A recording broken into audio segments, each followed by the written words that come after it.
At Granger, we're for the ones who specialize in saving the day and for the ones who've mastered the art of keeping business moving. We offer industrial-grade supplies for every industry with same-day pickup and next-day delivery on most orders, all backed by real people ready to help. So you can get the right answers and products right when you need them. Call, clickgranger.com, or just stop by. Granger, for the ones who get it done. From Hollywood, it's time now for... Johnny Dollar. This is Al Turner at New Britain Mutual. Hi, Al. What goes with you these days? Well, Johnny, one of our important clients is very anxious to get in touch with you. Says that she's an old friend of yours. Oh, who's that? Her name is Mrs. Virginia Haskell. Virginia Haskell? That's right. Sorry, Al, but I'm afraid I never heard of her. Before she got married, about a year ago, her name was Van Doren. Ginny Van Doren? Yes. Oh, well, now that's something else again. And I mean something. Well, then you do know her. One of the most delectable bits of feminine pulchritude I ever ran up against. Believe me, a young man's fancy didn't have to wait for spring to turn to thoughts of her. Now, what's that mean? Oh, Al, even I had serious ideas about that gal at one time. Oh? Yeah, right after college. Isn't every kid at that age intrigued with the idea of marrying into a fortune? And very beautiful. At least she was when I knew her. Still is, Johnny. So she's married to somebody by the name of Haskell, huh? Gordon Haskell. They live on Birch Brook Road, down in Bronxville, New York. Funny. What? Well, when I knew her, that blonde charmer didn't have eyes for anybody but Paul Snowden. Who's Paul Snowden?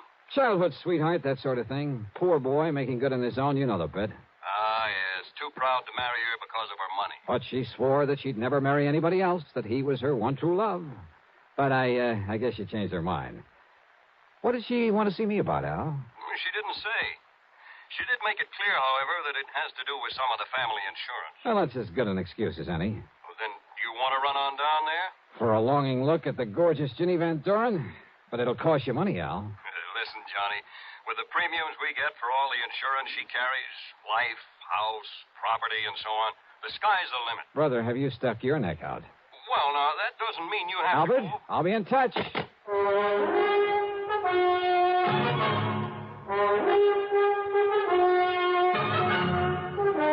Bob Bailey in the intriguing adventures of the man with the action-packed expense account. America's fabulous freelance insurance investigator. Yours truly, Johnny Dollar.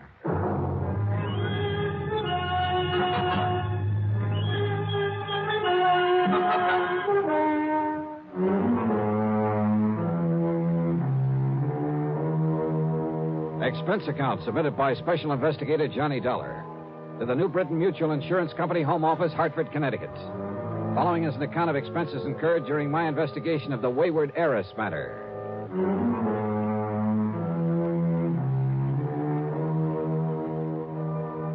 I decided it might be handy to have my own car along for this one, so expense account item 1, $4.25 for a tank full of gas.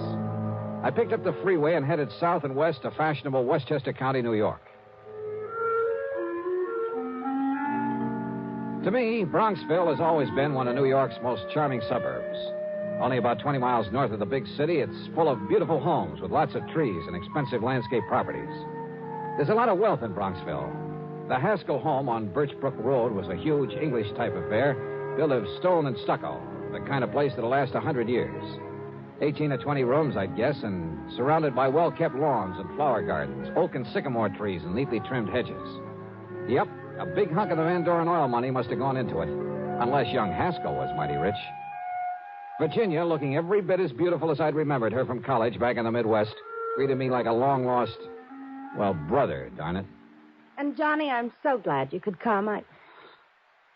I'm worried, sick. Worried about what, Jenny? Gordon, my husband. Well, look, it's none of my business, but it kind of surprised me to learn you'd married somebody other than Paul Snowden. It's Paul who has me worried, Johnny. Oh? Yes. How? Well, back in the old days in college, I wasn't interested in anybody in the world but Paul. I mean, seriously. Yeah, I remember. The rest of us couldn't get to first base with you. I loved him, Johnny. And I hoped that as soon as he could get established in a business of some kind, he'd ask me to marry him. Well, what stopped him, Jenny? Money. When Father died and all the Van Doren money came to me, Paul suddenly changed. He stopped seeing me. He even avoided me. So then, well, I guess what I did was make a mistake. What was that? I went to see him at his little plant there in Chicago. Chicago? That's where we were living then. And Johnny, the only reason he stayed there was to be close to me. So you went to see him? Yes. And I proposed to him. Oh? Also, well, this was the big mistake. I offered to finance the machine tool business that he was trying so hard to build up. But he didn't like that and told me so. I'm afraid there was quite a scene there. You've just been looking down your nose at me all these years. It's been nothing but pity. Paul! Yeah, poor, timid little me. Needs help. Maybe needs mothering by somebody who pities him. By somebody who can afford to support him. Paul, that isn't true. Then why do you come offering help, offering money? I don't want pity. Somebody holding up my head for me. I've got to work this out alone. It may take me a long time, but I'm not going to... Oh, I'm sorry, Jenny, but don't you see I love you? I'll never love anybody else. Then why don't you let me Don't help? you understand? I'll never get anywhere on your charity. You're feeling sorry for me. Paul, darling, please. All right. All right, the less we see of each other now, the better. Maybe sometime, but... Well, no, not now. Find somebody else, Jenny. Somebody who can give you the things you need and want. Uh-huh. A little too much pride for his own good, I'd say. It upset me terribly, Johnny. Especially when he told me to go out and find somebody else. But I take it you did. Then Gordon came along. Sort of caught me on the rebound, I guess. Tall, good-looking. He fell in love with me the first time we ever met. I guess he kind of swept me off my feet. But now that the honeymoon's over... He's been wonderful to me. And I love Gordon, Johnny. I love him very much. As much as Paul? Not perhaps in the same way. But we're very happy together. And there's never been any strain or tension because of this difference in our fortunes. Gordon isn't wealthy either? Well, he hasn't what I have, of course. But he manages to get along. And I'm being a good wife to him. Oh, I'm sure you are, Jenny. And don't you see if Paul, because of his jealousy, were to kill Gordon... Jenny, you mean you honestly believe he might? Yes. That's exactly what I mean. That's why I sent for you. But good heavens, gal. And Johnny, you've got to stop him. All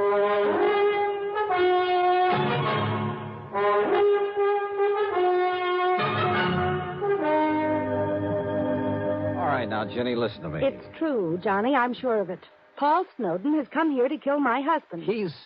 He's told you as much? Haven't you been listening to me? Well, of course I have. Maybe my marriage to Gordon was on the rebound, on the spur of the moment. Call it anything you like, but it was Paul who turned me down. At least for the time being. I told you what he said. And simply because of a misguided sense of pride, because you had money and he didn't. Yes.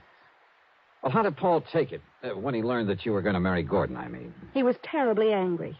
He made all sorts of wild threats. Well, now, that doesn't necessarily... He said that he would kill anybody else who married me, and he will, Johnny. Does he know Gordon? He's never seen him. But he wants to kill him? Oh, Jenny, that doesn't make any sense. Don't you understand? It was to get away from Paul that Gordon and I came here to get married and settle down. Or because you were afraid you might still be in love with Paul. It isn't a very nice thing to say, Johnny. But it could be true, couldn't it? Is Gordon in business here in the East? Well, I've helped him to start one, Johnny.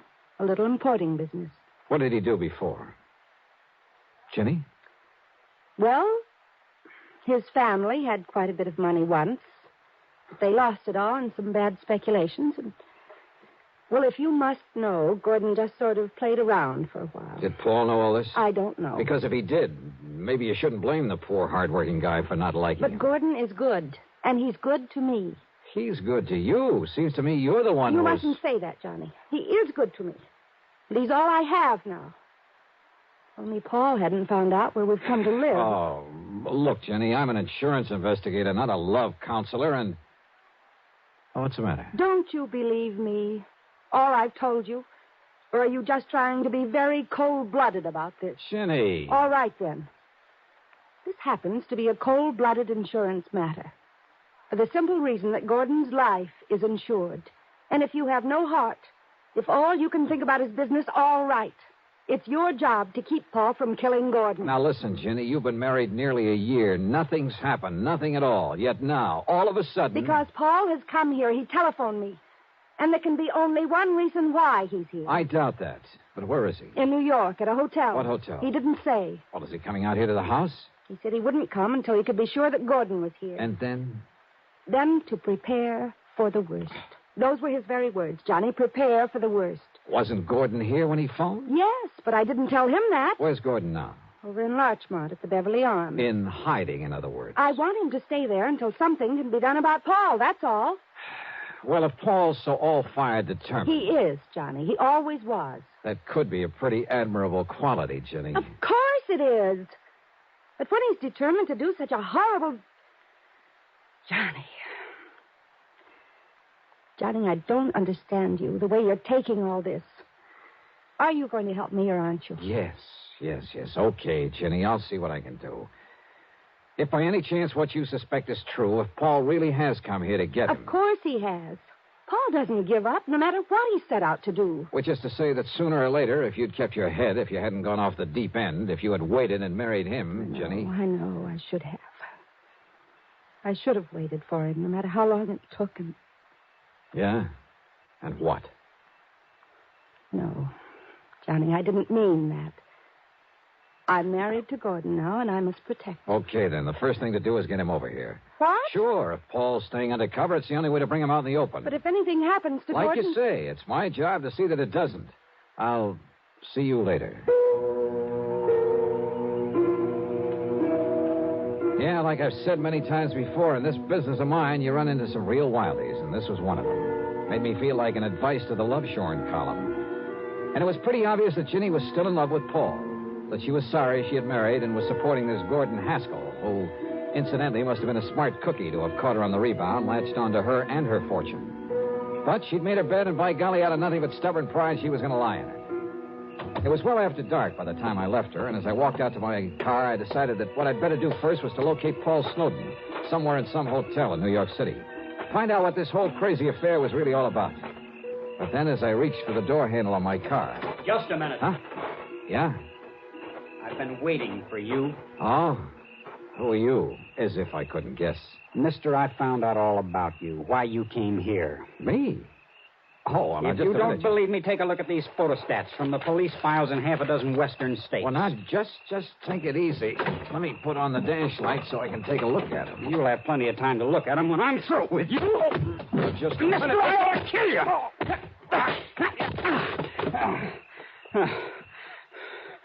All right, now. You want some more? Johnny, what on earth's going on out there? Huh? Johnny? What? Johnny! Oh, no. Paul! Paul, what have you done to Johnny Dollar? Johnny! Oh, dear, this is terrible.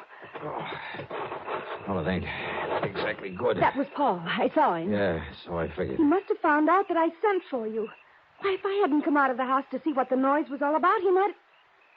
Don't you see, Johnny? Don't you believe me now when I say he's come here to kill Gordon? Jenny, I guess if you didn't convince me, Paul has.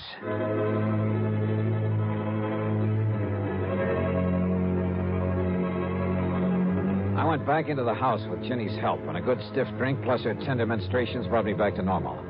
I suppose I could make all sorts of excuses about having been caught off guard, but I won't. Paul Snowden had a good pair of fists, and he knew how to use them. My plan had been to call on the New York City police for help in locating Paul, but now this had suddenly become a personal matter. And yet, wait a minute. Ginny. Yes, Johnny. Are you feeling... Listen, didn't you tell me that Paul and your husband Gordon didn't know each other, had never met? Yes. What about those papers, the photostats? Papers? And we've been thinking that Paul jumped me because he'd found out you'd called me in to protect Gordon. Of course. Well, it just happens we were wrong. Johnny, I don't understand. Listen, I'll be right back. But, Johnny, he may still be out there somewhere. I wouldn't be at all surprised. Well, but, Johnny, don't you... I found no sign of Paul or the papers he'd shoved at me. But I was certain that he was still in the neighborhood, waiting. But not for me. I jumped into my car, drove away, then circled around the block, parked, and sneaked into the house the back way. Johnny! I thought it was Gordon coming in this back door. I phoned him that Paul had been here. Yeah? What'd he say? Only that until Paul is taken care of, he'd better get out of town. But, Johnny, that's such a... Oh, great. And yet, if he plans on being away for any length of time... Excuse me a minute. Yeah, there was a chance, a bare chance, that this whole thing could come to a head very quickly, with a bit of luck. I opened the front door, then called out into the darkness beyond the porch. Paul? Paul Snowden. This is Johnny Dollar. If you're out there, stick around. Now listen, I'm leaving this front door unlocked, so use your own judgment. I went back into the library. Standing there with Ginny was a man, a few years older, slightly gray around the temples. He had a worried, furtive look about his eyes. He was momentarily startled when I walked in on him. Johnny. Gordon, this is Johnny Dollar. Hiya, Gordon. He sneaked in the back way, Johnny. But I'm not staying around to get killed. Now, listen, Virginia. Gordon, it'll be all right now. No, I don't know who Dollar is or why you called him in, but I'm not staying around here with Paul Snowden gunning for me. You're afraid of him, Gordon? Wouldn't you be? Come on, Virginia. Open up the safe. You've got plenty of money in it, I know. But look, darling... Come on, get it for me. Give it to me. But to run away like this... Oh, because Paul wouldn't run away. You know that isn't what I... Give me the money, Virginia. Or do you want a dead husband on your hands? Well... Now listen, Gordon. You listen. This is none of your business. I wouldn't be too sure of that. Well, I am, Virginia. Now, just a minute. Will you keep out of this? No. Oh, yes, you will. You see what I mean? Gordon, that gun... Give me that money so I can save my life. Put that thing down, Gordon. Stand back, Dollar. I'll pull this trigger. Brother, that's what you think. Yes? Oh, I'll kill you. Oh. Oh, thanks, Paul. I aimed low, Dollar. I'm afraid he'll live. Yeah, he'll be okay. Should have killed him, I guess. But I'd rather see him face the courts. Oh, what are you talking about? Those photostats you have? Yeah. Police files all over the West. He has a record as long as your arm, under various names. Wealthy women. Married them, took their money. Oh, no. Yes, Jenny. And some of them... Well, he killed them. Paul, I didn't know. I didn't know. I'm sorry, Dollar, about what happened outside earlier, but in the darkness, I thought you were Gordon. It's, okay, Paul. You've, more than made up for it.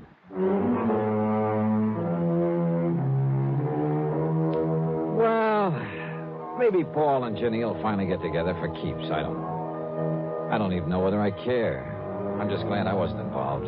That is, any more than I was. Expense account total, including mileage of my car back to Hartford, a lousy $10. Yours truly, Johnny Dollar.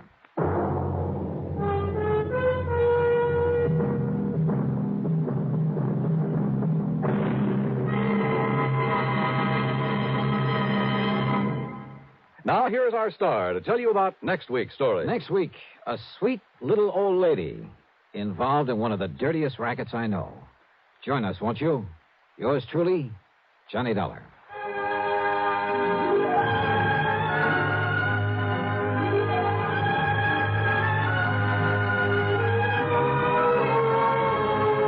Yours truly, Johnny Dollar, starring Bob Bailey, originates in Hollywood and is written, produced, and directed by Jack Johnstone.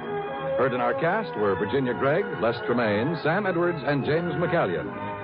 Be sure to join us next week, same time and station, for another exciting story of yours truly, Johnny Dollar. This is Dan Coverly speaking.